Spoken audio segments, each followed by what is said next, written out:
महाराजा Surajmal PG महाविद्यालय अजबपुरा की online class में आप सभी का स्वागत है। मैं मोहसिन खान इतिहास विषय लेकर आप सभी के सामने आज उपस्थित हुआ हूँ।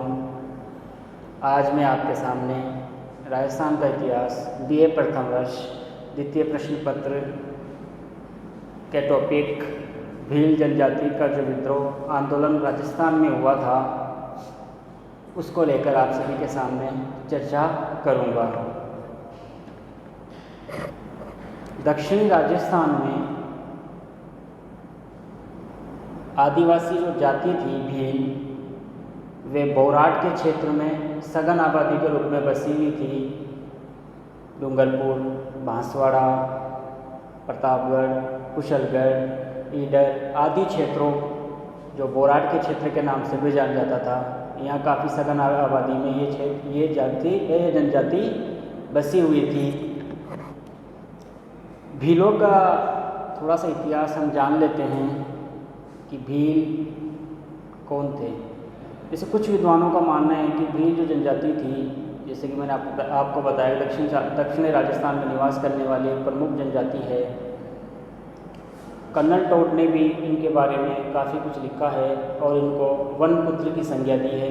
कर्नल टोड ने इनको वनपुत्र की संज्ञा दी है और उनका मानना है कि आर्यों ने ही इनको जंगलों की ओर धकेला, जंगलों में रहने को इनको मजबूर किया।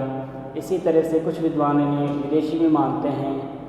राजपूत जो शासक हुए, राजपूत जो साहित्य लिखा गया है उसमें भीलों को काफ़ी प्रोत्साहित, भीलों की काफ़ी बड़ाई भी की गई है और भीलों को राजस्थान का, दक्षिणी राजस्थान का निवासी इन्होंने माना है। भील जो जनजाति थी वह मेवाड़, क्योंकि मेवाड़ के आसपास एक काफ़ी सघन आबादी में बसी हुई थी, तो मेवाड़ के महाराणाओं, प्राचीन समय से ही मध्यकाल में जो मेवाड़ के महाराणा हुए उनको इन्होंने अविस्मरणीय योगदान दिया। इसीलिए जो मेवाड़ महाराणा, मेवाड़ राज्य का जो राज्य चिन्ह है उसमें राजपूतों के साथ साथ धनुर्धारी भीलों का चित्र भी अंकित है। इससे पता चलता है कि मेवाड़ के इतिहास में भीलों का एक अपना अलग महत्व है। भील जो जनजाति थी परंपरागत जनजाति थी, काफ़ी रूढ़िवादी भी थी और काफ़ी आक्रामक जनजाति थी।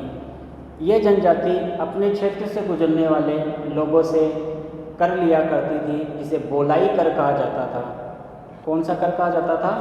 बोलाई कर। बोलाई कर।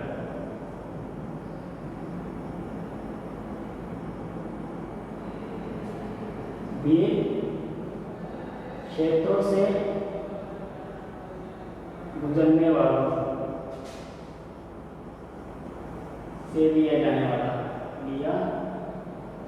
जाने वाला कर बोलाई कर था।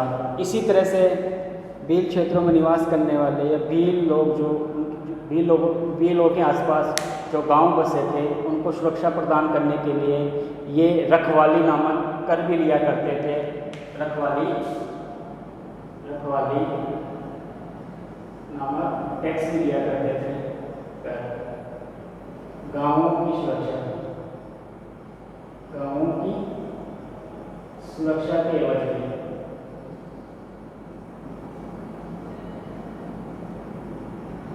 दो प्रकार के करों की जानकारी मिलती है। बोलाई कर, जो कि जो यात्री भील क्षेत्र से गुजरते थे उनसे बोलाई कर लिया जाता था और आसपास के गांवों की सुरक्षा जब की जाती थी भीलों के द्वारा तो उनसे ये रखवाली नामक कर भी लिया करते थे। भीलों की आक्रामकता से वहाँ की जो देसी रियासतें वह भी परिचित थी। जब ब्रिटिश शासन राजस्थान में प्रवेश किया 19वीं शताब्दी में, तब मेवाड़ से उनकी संधि हुई और बाद में 1838 तक जाते जाते भीलों की आक्रामकता को देखते हुए ब्रिटिश ईस्ट इंडिया कंपनी और मेवाड़ राज्य के मध्य एक संधि हुई, जिसके द्वारा ये तय किया गया कि ब्रिटिश ईस्ट इंडिया कंपनी एक सैनिक टुकड़ी मेवाड़ भील कोर का निर्माण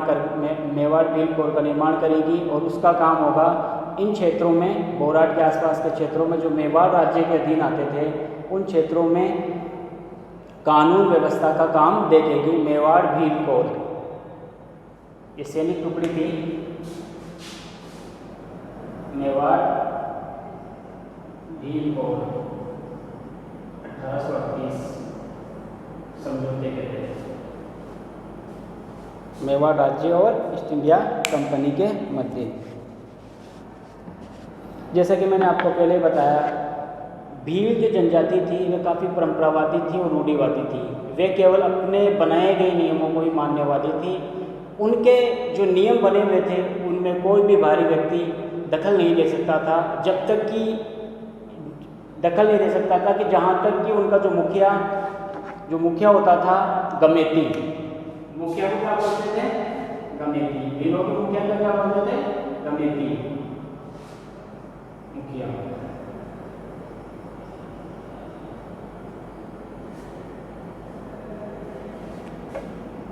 गमेती मुखिया की रजामंदी ना हो। अतः इससे स्पष्ट है कि भील एकदम आदिवासी जनजातियों में आदिवासी लोग थे जो केवल अपने परंपरावादी नियमों को ही मानते थे। और यही वजह रही कि भीलों और देशी राज्य रजवाड़ा और अंग्रेजी ईस्ट इंडिया कंपनी के मध्य विद्रोह हुआ। भीलों ने उनके प्रति विद्रोह किया क्योंकि उन भीलों को लगता था कि ये जो लोग हैं वे उनके आंतरिक मामलों में, उनके नियम कानूनों में, उनके पुरखों के बनाए गए कानूनों को बिगाड़ रहे हैं, तोड़ रहे हैं, उनको नुकसान पहुंचा रहे हैं, ये हमारे खिलाफ कार्य कर रहे हैं। इसलिए भीलों ने इन देशी राज्य रजवाड़ों के और ईस्ट इंडिया कंपनी के खिलाफ आंदोलन शुरू किया।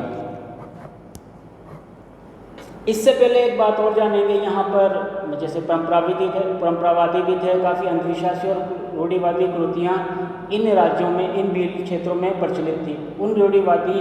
उन कृतियों में खासतौर पर एक डाकन प्रथा भी चला करती थी, जो आजकल के दौर में भी हमें वहाँ सुनने को मिलती है। 1853 में, हालांकि 1853 में मेवाड़ सरकार ने, मेवाड़ राज्य ने इस डाकन प्रथा को प्रतिबंधित कर दिया था, क्योंकि ये मानवीय रूप से बहुत खतरनाक था। क्योंकि इसमें किसी भी महिला पर डाकन का आरोप लगाकर उसको बुरी तरह से मारा जाता था, यहाँ तक कि उसकी जान भी ले ली जाती थी। तो 1853 में मेवाड़ राज्य ने इस डाकन प्रथा को समाप्त कर दिया था।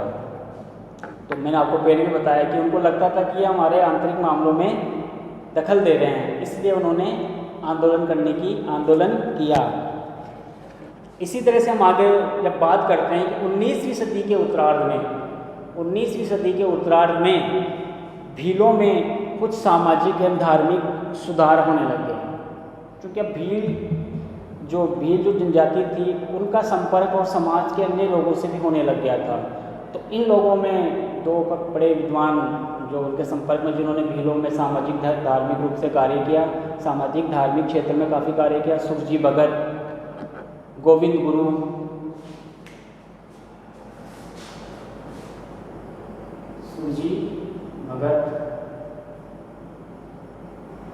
गोविंद गुरु 19वीं सदी के उत्तरार्ध में इन समाज सुधारकों ने भील जनजाति में काफ़ी कार्य किया, जिससे कि भीलों में रूढ़िवादी जो परंपरा है वे दूर हो सके और वे अन्य समाज के जो लोग हैं उनसे संपर्क स्थापित करके समाज का अभिन्न अंग बन सके। क्योंकि अब जैसे कि मैंने आपको बताया कि जो दो प्रमुख विद्वान हैं इनके सुरजी भगत, गोविंद गुरु, इससे सुरजी भगत के बारे में तो इतना फिर भी नहीं जानकारी मिलती, हालांकि उन्होंने भी भीलों में खासतौर पर उनका उद्देश्य था भीलों के अंदर रहकर उनका सामाजिक एवं धार्मिक जीवन को सही करना और हिंदू धर्म से उनको जोड़ना। क्योंकि उनको ऐसा लगता था सुरजी भगत को कि ईसाई जो मिशनरीज है, क्योंकि ईसाई जो मिशनरीज होते थे वो आदिवासी क्षेत्रों पर ज़्यादा कार्य किया करते थे उनको ईसाई धर्म में परिवर्तित करने के लिए, तो उनको हिंदू धर्म में प्रवेश करवाया जाए और हिंदू धर्म विधान के नियम कानून उनको सिखाया जाए। इसलिए इन्होंने धार्मिक और सामाजिक दोनों रूप से कार्य किया। गोविंद गुरु का जो कार्य था मुख्य रूप से वो सामाजिक क्षेत्र में था। सामाजिक क्षेत्र के साथ साथ उन्होंने धार्मिक क्षेत्र में भी उनको उनको काफ़ी कुछ, भीलों को काफ़ी कुछ सिखाया। तो सबसे पहले हम गोविंद गुरु के नेतृत्व में जो भील आंदोलन हुआ उसके ऊपर चर्चा करेंगे। गोविंद गुरु के नेतृत्व में भील आंदोलन।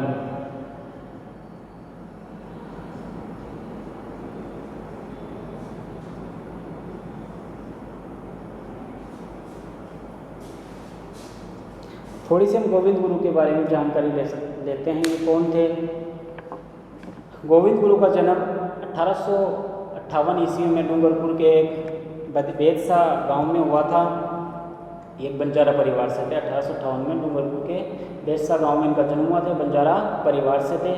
इन्होंने थोड़ा सा मंदिरों में रहकर कुछ शिक्षाएं, अक्षरों की शिक्षाएं प्राप्त की थी। बाद में युवावस्था में ये स्वामी दयानंद सरस्वती के संपर्क में है और उनसे इन्होंने धार्मिक एवं सामाजिक क्षेत्र में कार्य करने की प्रेरणा उनसे सीखी और उन्हीं के आह्वान पर इन्होंने भील जनजातियों में और भील जनजाति में रहकर उनको सामाजिक और धार्मिक क्षेत्र, धार्मिक रूप से उनको वैदिक संस्कृति की ओर ले जाने का इन्होंने काम शुरू किया।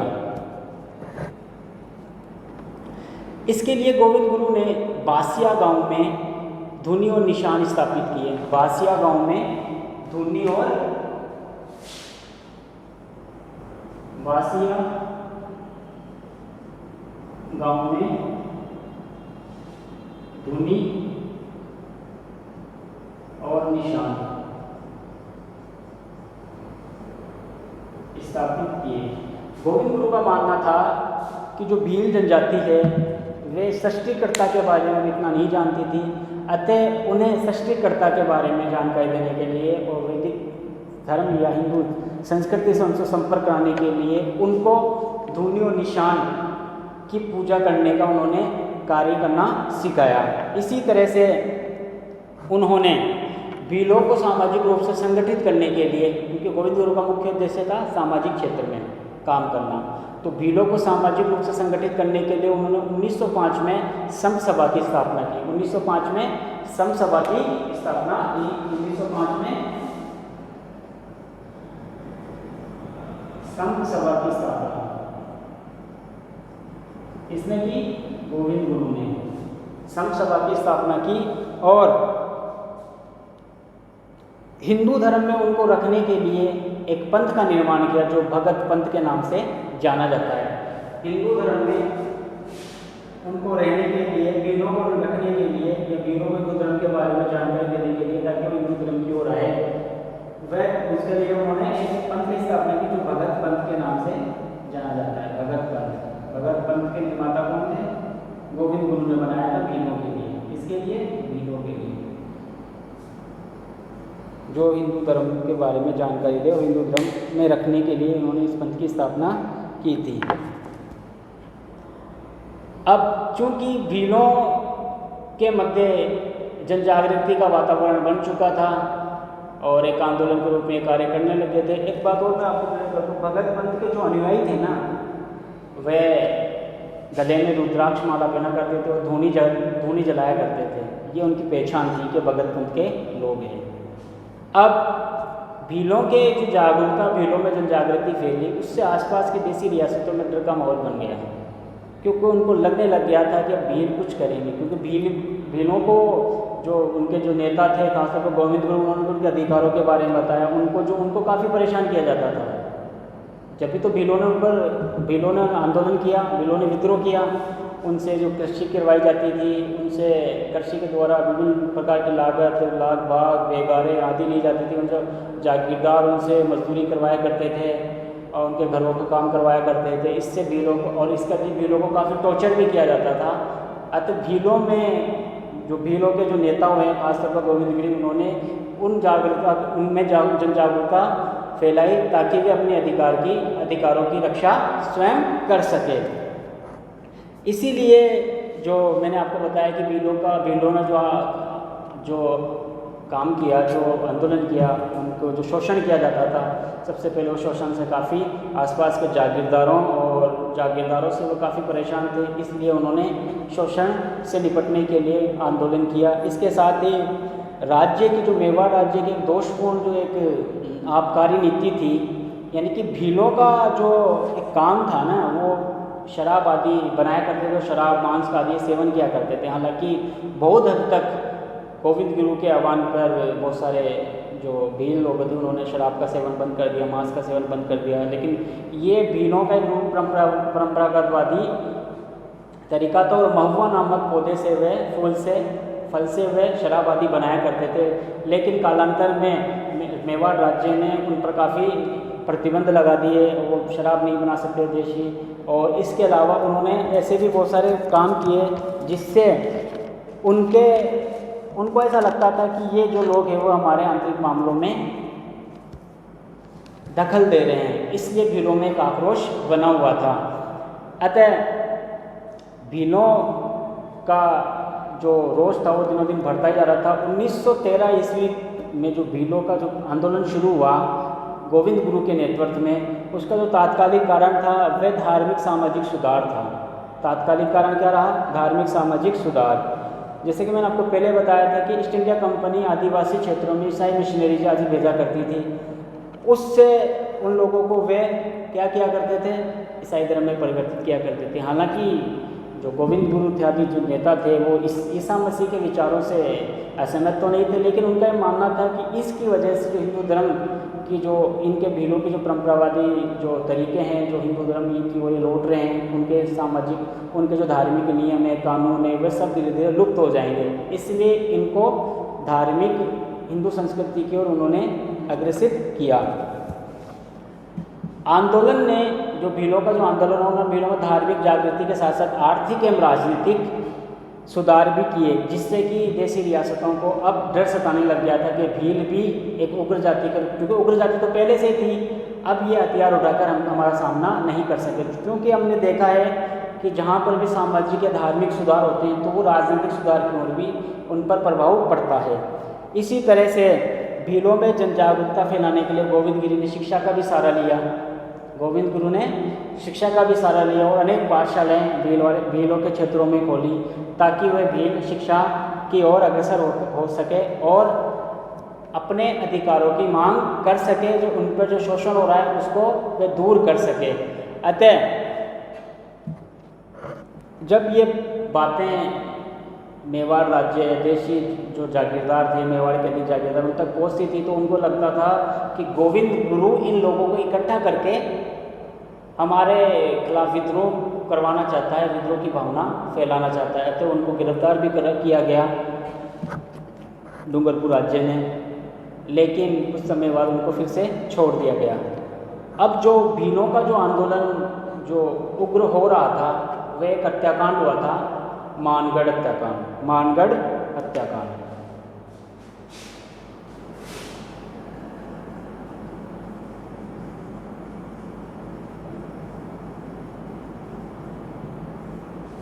ये काफ़ी चर्चित हत्याकांड रहा जिसमें काफ़ी तादाद में भील मारे गए थे।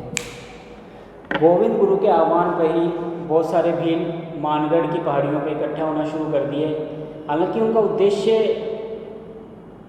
राज्यों या ईस्ट इंडिया कंपनी के प्रति विद्रोह फैलाना नहीं था, उनका उद्देश्य उनको जागरूक करना था। लेकिन अफवाह ये फैल गई थी कि भील लोग इकट्ठा हो रहे हैं और भील लोग भी अपने साथ हथियार रसद आदि सामग्री इकट्ठा कर रहे थे। अतः इन सब की जानकारी प्राप्त करने के लिए 30 अक्टूबर 1913 को 2 सिपाही ईस्ट इंडिया कंपनी 2 सिपाही मानगढ़ भिजाए गए, जहाँ पर एक सिपाही की भीलों ने हत्या कर दी और एक को पूरी तरह से घायल कर दिया। अतः भीलों की इस कार्रवाई से जो पड़ोसी राज्य थे सुंद, बांसवाड़ा, ईडर, डूंगरपुर राज्य आदि सब चौकन्ने हो गए। उनको ऐसा लगने लग गया था, अफवाह भी फैल रही थी कि ये सुंद राज्य पर आक्रमण कर देंगे और किसी राज्य पर आक्रमण कर देंगे। हालांकि भीलों ने कुछ लोगों ने सुंद के दुर्ग पर आक्रमण भी किया था। अतः जब ये सारी जानकारी ईस्ट इंडिया कंपनी तक पहुँच रही थी, ब्रिटिश सरकार, उस समय तो ब्रिटिश सरकार बन चुकी थी, ब्रिटिश सरकार तक ये जानकारी सारी जानकारी पहुँच रही थी, तो agent to governor general AGG ने अंग्रेज कंपनी को भीलों को वहाँ से खदेड़ने का आदेश दिया। अतः इस आदेश की पालना करते हुए देशी राज्य रजवाड़ों ने अपनी सेनाएं इकट्ठी करके और ईस्ट इंडिया कंपनी ने अपनी विभिन्न सैनिक टुकड़ियाँ, जिसमें मेवाड़ भील कोर भी थी, वेलिजरी 104 राइफल्स के लोग भी थे, आदि लोगों ने मानगढ़ की पहाड़ी पर भीलों को घेर लिया और अंधाधुंध फायरिंग करना शुरू कर दिया। लगभग सरकारी आंकड़े के अनुसार 1500 के लगभग भील मारे गए, लेकिन आधुनिक शोधों से पता चलता है कि लगभग 3000 के लगभग ये भील मारे गए थे। और ये जो हत्याकांड हुआ, ये हत्याकांड जलियांवाला बाग हत्याकांड की याद दिलाने लग गया।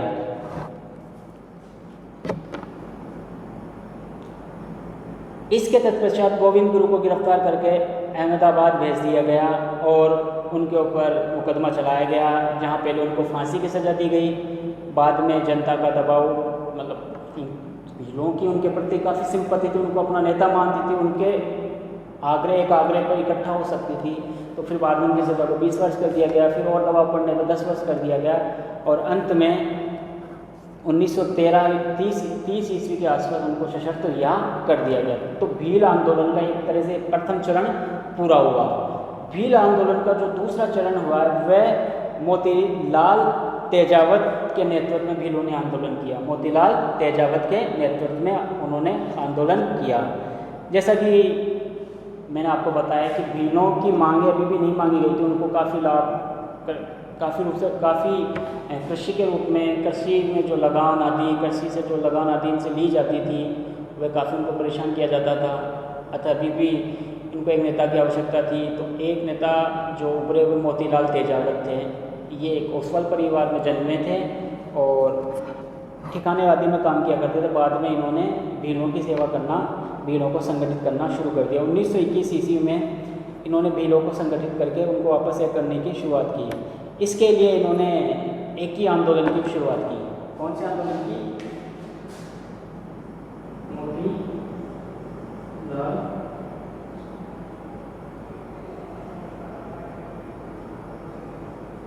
तेजावत, एक आंदोलन था, एक ही आंदोलन, ये भीलों से ही संबंधित है। एक ही आंदोलन। इससे पहले भीलों ने, मोतीलाल तेजावत ने भीलों को लाग बेगा नहीं देना, लाग बाग नहीं देना, लगान नहीं देना आदि का प्रण लिया। इसके लिए उन्होंने एक ही आंदोलन का संचालन किया, यानी भीलों में एकता की स्थापित हो सके और एक होकर वे ब्रिटिश सरकार का सामना या देशी राज्य रजवाड़ों का जो जागीरदार थे उनका सामना वे कर सके। अप्रैल 1922 में मोतीलाल तेजावत ने अपने 2000 अनुयायियों के साथ ईडर राज्य के पाल नामक स्थान पर ठहरे हुए थे और उसी समय चूंकि अब ब्रिटिश सरकार को ये लगा कि ये वापस विद्रोह करना चाहते हैं और एक संगठित होकर काम कर रहे हैं, अतः उन्होंने मेवाड़ भील कोर की टुकड़ियां बिछाई, जिन्होंने गोलीबारी की और इसमें अनेक भील मारे गए। इस प्रकार से मोतीलाल तेजावत के समय में भी अंग्रेज़ों ने भीलों पर काफ़ी अत्याचार किए और उनको काफ़ी मारा भी। तेजावत को अभी भी वो पकड़ नहीं सके थे, क्योंकि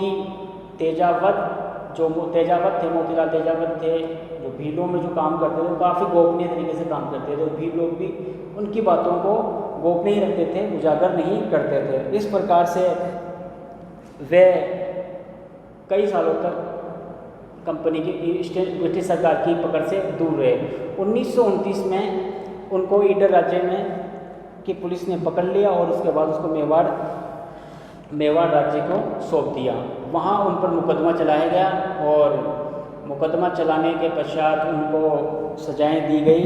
10 वर्ष की कठोर सज़ा का प्रावधान किया गया और इनका मुकदमा जो मेवाड़ का सर्वोच्च न्यायालय था, महिंद्राज सभा में भी चला। महिंद्राज सभा में भी इनका मुकदमा चला। तेजावत महिंद्राज सभा जब सर्वोच्च न्यायालय में इनका मुकदमा चल रहा था तो इनको सशर्त छोड़ने के लिए ये कहा गया, इनको सजा हो चुकी थी और ये कहा गया कि आपको तभी छोड़ा जाएगा जब आप लिखित रूप में आश्वासन दो कि आप मेवाड़ राज्य में पुनः किसी आंदोलन में भाग नहीं लोगे और मेवाड़ राज्य के खिलाफ आप संघर्ष नहीं करोगे। लेकिन इन्होंने सीधे शब्दों में कहा कि मैंने मेवाड़ राज्य के प्रति या देशी राज्य रजवाड़े के प्रति कोई आंदोलन नहीं किया है। मेरा काम तो केवल सामाजिक एवं धार्मिक रूप से भीलों में जन जागृति पैदा करना था। बाद में गांधी जी के एक सहयोगी थे मणिलाल कोठारी के समझाने पर, इनको काफ़ी समझाया गया मोतीलाल तेजावत को, फिर उनके समझाने पर मणिपाल कोठारी के समझाने पर मणिलाल कोठारी के समझाने पर इन्होंने उस पर लिखित आश्वासन मेवाड़ राज्य को लिखित आश्वासन दे दिया और लिखा कि मेवाड़ राज्य के खिलाफ आगे कोई कार्रवाई नहीं करेगा। इस प्रकार से 1937 में इनको वापस रिहा कर दिया गया। इस तरह से हम देखते हैं कि मेवाड़ में जो मेवाड़ राज्य था उसमें भील लोगों ने किस प्रकार से आंदोलन किया और इस आंदोलन को संगठित करने में किस प्रकार से गोविंद गुरु और मोतीलाल तेजावत ने सहयोग दिया। और इसके साथ साथ राजनीतिक जो जागृति है उसके साथ साथ उससे पहले उन्होंने सामाजिक और धार्मिक जन जागृति हुए काफ़ी काम किया उनके लिए और उनकी बहुत सारी रूढ़िवादी कृतियाँ थी, उनको समझाया कि आपके लिए गलत है। भीलों को काफ़ी समझाया, भीलों ने उनकी बहुत सारी बातें भी मानी। मेन जो काम था उनकी राजनीतिक जन जागृति यानी कि जो मेन स्ट्रीम समाज जो सोसाइटी उनके अंदर वे सम्मिलित हो सके, इसका कार्य सबसे पहले गोविंद गुरु और मोतीलाल तेजावत जैसे लोगों ने भीलों के अंदर किया। इस प्रकार से राजस्थान में भील जो जनजाति थी उसके बारे में मैंने आपको थोड़ी सी जानकारी दी। उम्मीद करता हूँ कि आपको ये जानकारी पसंद आई होगी। धन्यवाद। आज के लिए इतना ही।